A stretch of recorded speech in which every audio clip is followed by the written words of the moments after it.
All right. Howdy, y'all, and welcome to Fort Worth's finest Rabbitry. I'm Katie, and this is my younger sister, Kendall, and we have owned and operated Fort Worth's finest Rabbitry for about 23 years now. We started in 2002-ish, but we're so glad to be here, and today we're going to talk about how to be super successful in coming prepared to pick up your rabbit project, and also how as seasoned breeders we can help those 4-H and FFA students be successful. So Kendall's going to start, and here we go. So the number one thing we always see as rabbit breeders are parents and ag teachers and county agents and students showing up not prepared. The number one item that we feel like is most important is coming with a carrier, as it being a 3-holer or just a single hole carrier to pick up your either breeding rabbit or your market pen for your county show. So luckily we have we're partners with Texas Custom Cages, but there's also plenty out there like KW Cages, Tortoise and Hare, Bass Equipment, Gray's Cages, and Pointer Heel are all great, and they're located all around the country. So anytime you can find a good carrier, even Craigslist or Facebook Marketplace is a great place to find a carrier just to get started with.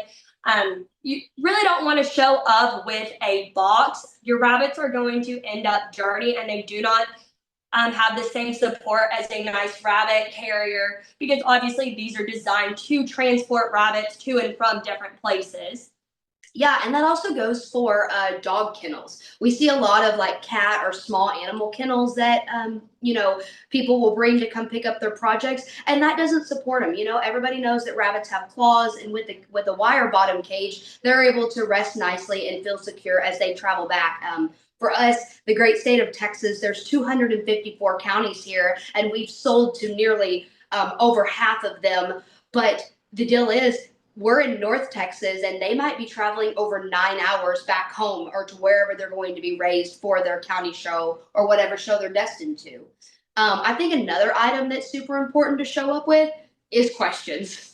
Absolutely. If you haven't been in contact with your breeder throughout the process, come with a list of questions. They should be very knowledgeable on their animals and how to help you be super successful. They should be willing to answer any kind of questions. Like we say, there's no dumb question out there. This is all a learning experience, and if you're not willing to ask, you're not going to get the knowledge that you need to be successful with a project that you are spending money on. Yeah, absolutely. It's your project, and you want it done the right way. But also, as former 4-Hers and FFA members, you have to come with it yourself. You've got to be prepared and ask those kind of difficult questions sometimes. Definitely. On the flip side of that, how can experienced breeders like we are, and some of you that are watching, how can we support those FFA and 4-H members and their parents and extension agents and advisors throughout the process? One of the very first things that we do when we take a meat pen or a market rabbit order, we have this lovely sheet. I'll get a little closer so you can see. So it has all of the ordering information on it. It has their name, what chapter they're from, also what date they called on.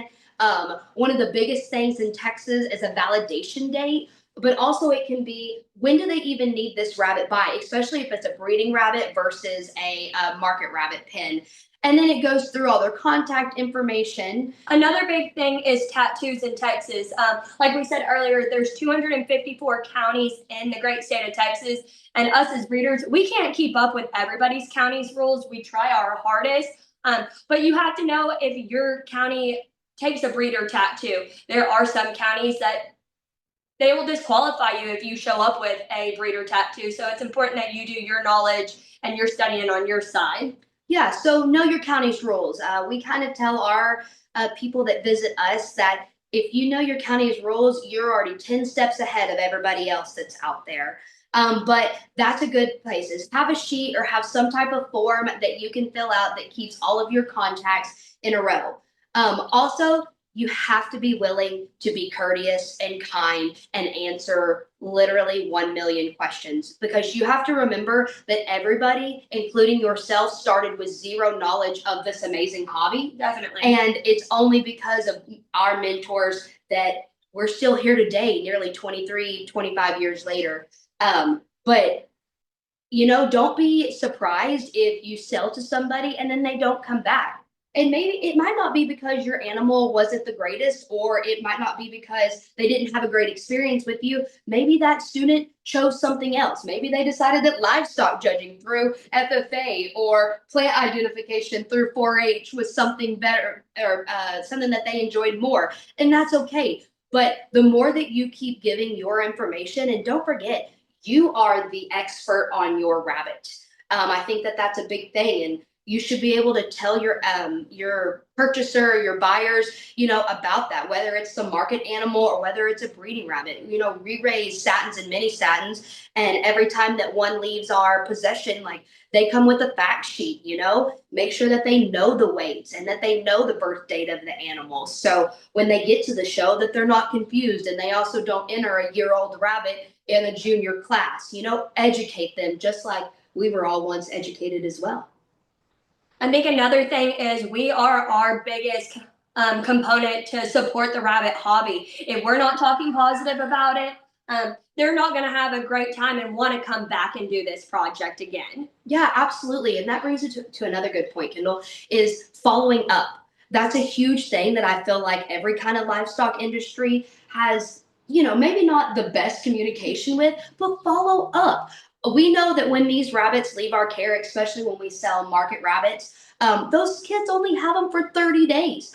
In 30 days, you should be following up, because on your fact sheet or on your information sheet, you should have that show date available. And so then you can send a quick text message, a quick Facebook message, call them and ask them how they did. And if it was a positive experience, ask them to share that with people that they know. And then if it wasn't, we'll figure out how to fix it in the future. That's the only way that you build rapport, especially like with ag teachers and 4-H leaders and parents too. Like, they're investing their money. It's not very often that we get a 10-year-old kid with a crisp $100 bill in their hand. It's usually a parent's checkbook. So follow up with the parents and have a little bit of follow through. It goes a long way. And I think that that's what makes a difference, and why a lot of people choose to, come visit us, is like, we care, and we're very thankful for people like our mentors, like Happy and Gordon Carver and Mike Vitello and ARBA judge Chase Austin, who I grew up competing against. Like,